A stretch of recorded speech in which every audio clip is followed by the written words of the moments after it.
यदि कोई संदेह करे कि दोष करने से भी पर दोष दर्शन बुरा कैसे है, तो कहना होगा कि जो दोष करता है वह अपनी दृष्टि में आदर के योग्य नहीं रहता।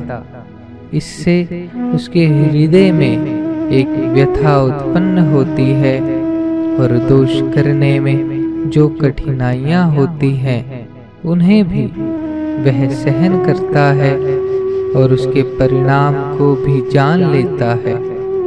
इन सब कारणों पर विचार करने से दोष करने वाला निर्दोष हो सकता है, किंतु परदोष दर्शन करने वाले को ये सब कठिनाइयां नहीं आती। इस कारण वह स्वयं दोषी हो जाता है। अतः दोष करने से भी परदोष दर्शन अधिक बड़ा दोष है। अब विचार यह करना है कि हम दोषों को अपनाते क्यों हैं, तो कहना होगा कि सुख लोलुपता में आसक्त होकर। कारण कि सभी सुखों का जन्म किसी न किसी दोष से ही होता है, अथवा यूं कहो कि दुख से होता है।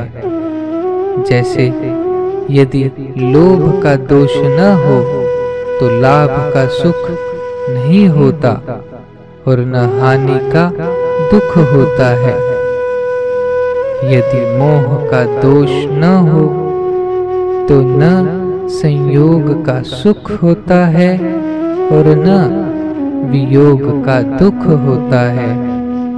और यदि अभिमान का दोष न हो तो न सम्मान का सुख होता है और न अपमान का दुख होता है, इत्यादि।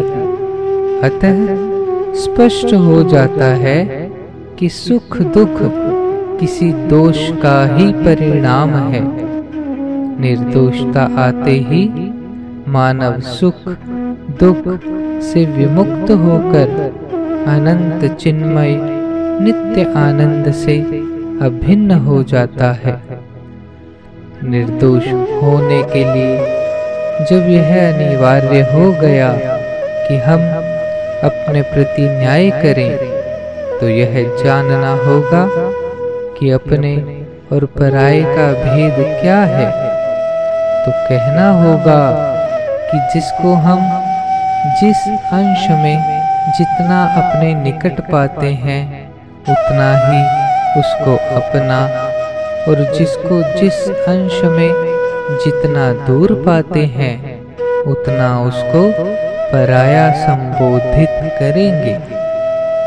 इस दृष्टि से शरीर, इंद्रिय, मन, बुद्धि आदि को कुटुंबी जनों की अपेक्षा अपने अधिक निकट पाते हैं और नगर की अपेक्षा पड़ोसियों को अधिक निकट पाते हैं।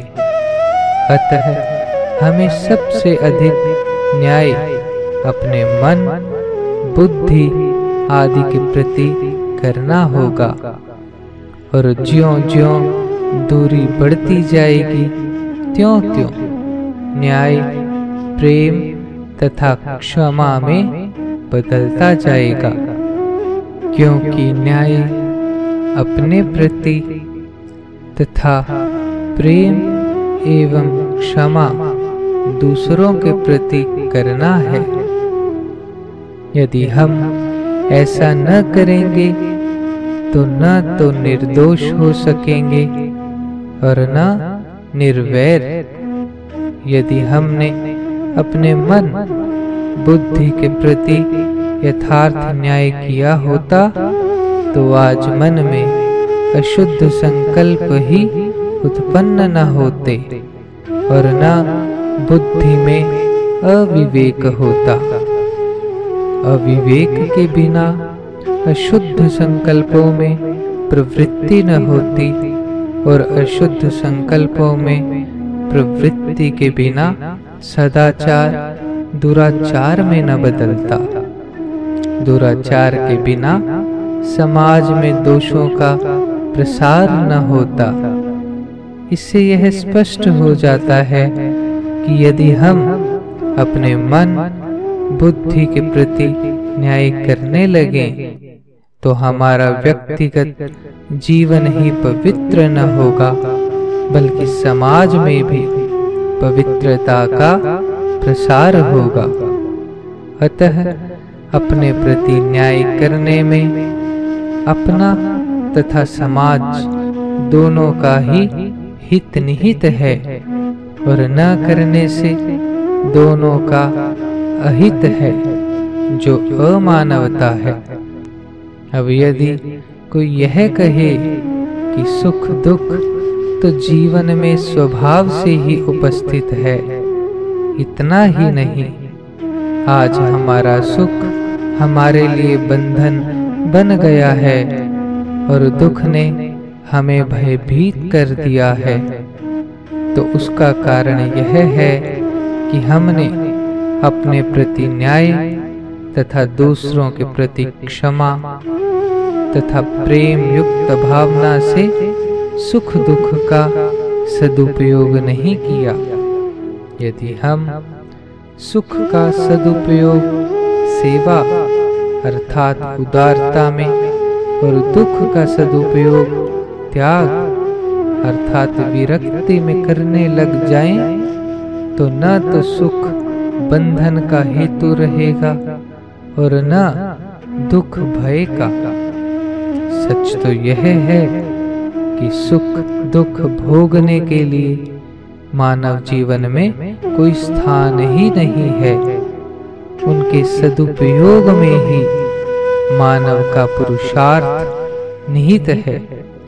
आज हमारे जीवन में जो भूतकाल की स्मृति और भविष्य का चिंतन है, जिसके कारण हम एक क्षण भी शांति पूर्वक नहीं रह सकते, और जो हमारे लिए वर्तमान अनेक प्रकार के अभावों के दुखों से अधिक दुखद हो गया है, उसका कारण एकमात्र भोगे हुए सुख की दास्ता और अभुक्त इच्छाओं का दुख है। इन्हीं से प्राणी व्यर्थ चिंतन में आबद्ध हो जाता है। उससे छुटकारा पाने के लिए हमें अलौकिक विवेक के प्रकाश से अविवेक को मिटाना होगा।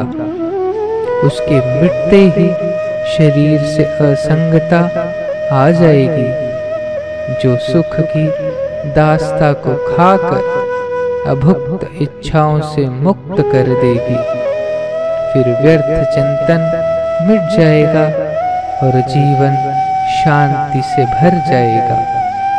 यह नियम है कि अपने प्रति न्याय करने से निर्दोषता और दूसरों के प्रति क्षमा तथा प्रेम करने से निर्वैरता स्वतः आ जाती है। निर्दोषता से निर्भिमानता और निर्वैरता से सभी के प्रति एकता प्राप्त होती है। निर्भिमानता आ जाने पर किसी भी दोष की उत्पत्ति नहीं होती और जीवन श्रम, संयम, सदाचार, सेवा तथा त्याग से भरपूर हो जाता है। इतना ही नहीं, जब दोषों की उत्पत्ति नहीं होती तब गुणों का अभिमान भी गल जाता है। गुण दोष रहित जीवन ही वास्तविक मानवता है, जिसको विकसित करने के लिए हमें अपने प्रति न्याय तथा दूसरों के प्रति क्षमा और प्रेम करना है।